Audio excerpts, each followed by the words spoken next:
하나님은 우리의 왕이시다 라는 제목을 가지고 여러분들과 함께 말씀을 나누고자 합니다. 하나님께 거하는 삶을 삽시다. 이사야 강의 60번째 시간입니다.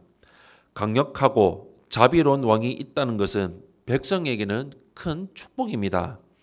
이사야 선지자는 오늘 본문에서 한 왕에 대해서 이야기를 하고 있습니다. 그는 백성을 사랑할 뿐만 아니라 백성을 보호해 줄 능력까지 충분합니다.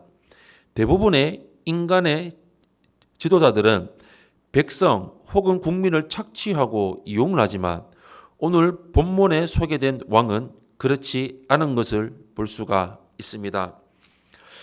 먼저 첫 번째로 17절에서 19절의 말씀을 보시면 왕의 아름다움을 볼 수가 있습니다. 17절에서 19절 말씀 우리 한 목소리로 합독하겠습니다. 시작. 내 눈은 왕을 그의 아름다운 가운데에서 보며 광활한 땅을 눈으로 보겠고 내 마음은 두려워하던 것을 생각해내리라.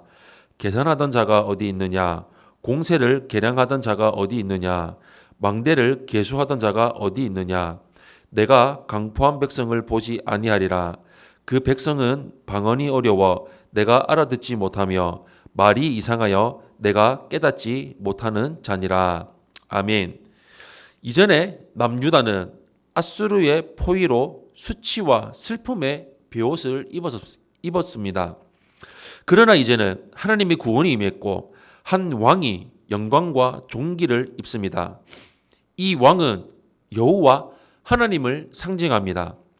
하나님이 다스리시는 나라는 시간과 공간을 초월해 광활하게 펼쳐져 있습니다. 그의 나라는 영원토록 존재합니다. 구원의 은혜를 경험한 이들은 과거에 겪었던 두려운 일들을 떠올립니다. 과거에 이방의 압제자들은 공물을 거두며 무자비하게 약탈을 했습니다. 그런데 망대를 세워 이들을 감시하고 학대하던 압제자들은 모두 어디로 갔습니까? 알아들을 수 없는 이상한 말들로 공포를 주던 아수르인들은 사라져버렸습니다. 유다 백성은 이들을 보지 않게 됩니다. 하나님의 구원은 크고 놀랍습니다.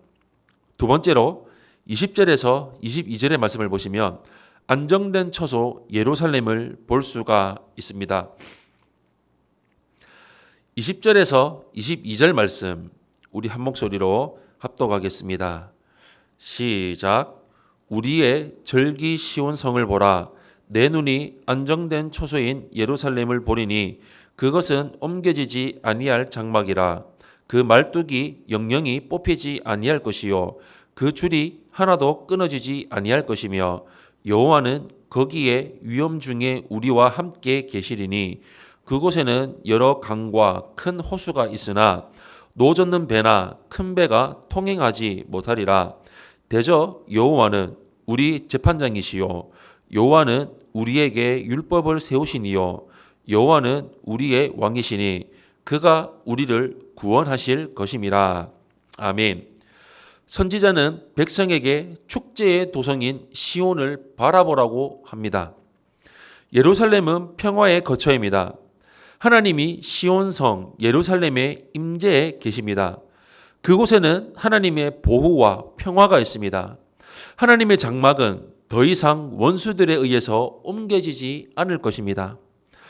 그 장막의 말뚝들도 영영이 뽑히지 않을 것입니다. 하나님이 임하셔서 지키시기 때문입니다. 이것이 시온이 누리는 은혜요 영광입니다. 하나님이 함께 하시면 어떤 세력도 침입하거나 위협하지 못합니다. 하나님이 지키시는 시온성은 큰 강과 호수들에 둘러싼 도성과 같습니다.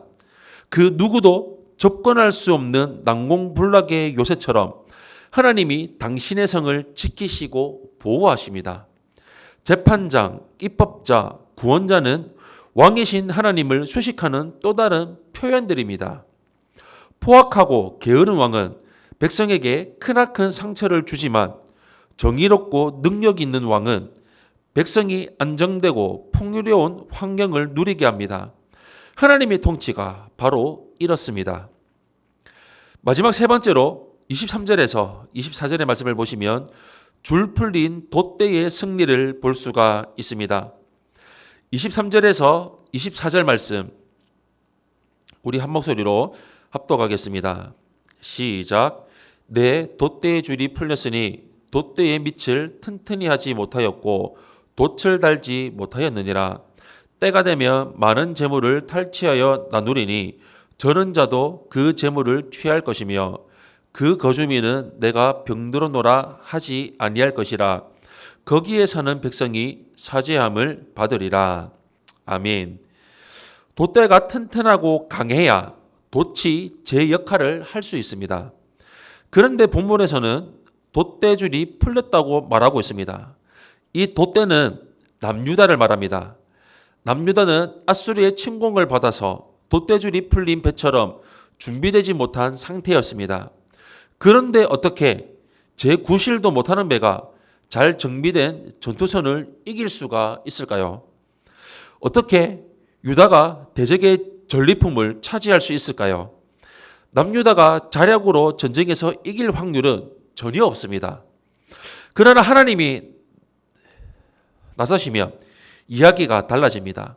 때가 되자 하나님은 유다를 위해 일어나셨고 오직 하나님의 능력으로 아수르를 굴복시키셨습니다. 준비되진 않은 배로 이긴 것이 아니라 하나님의 능력으로 이긴 것입니다. 하나님의 백성은 하나님의 은혜로 탈취물을 나눌 수가 있고 승리의 영광을 누리게 됩니다.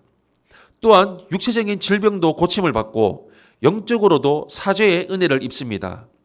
우리가 하나님을 왕으로 섬길 때 이 모든 은혜를 누릴 수가 있습니다. 사랑하는 성도 여러분, 어떤 왕이 통치하느냐에 따라서 백성의 삶이 달라집니다.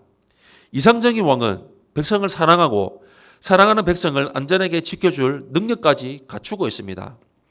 하나님만이 이 조건을 충족시키십니다. 우리의 왕이신 하나님께 경배를 드리며 살아가기를 바랍니다. 그리고 그의 백성답게 하나님만을 바라보고 섬기고 따라가는 삶을 살아가기를 바랍니다. 우리 평생토록 이와 같은 삶을 살아가는 우리 성도님들이 되시기를 예수님의 이름으로 축원드립니다. 아멘.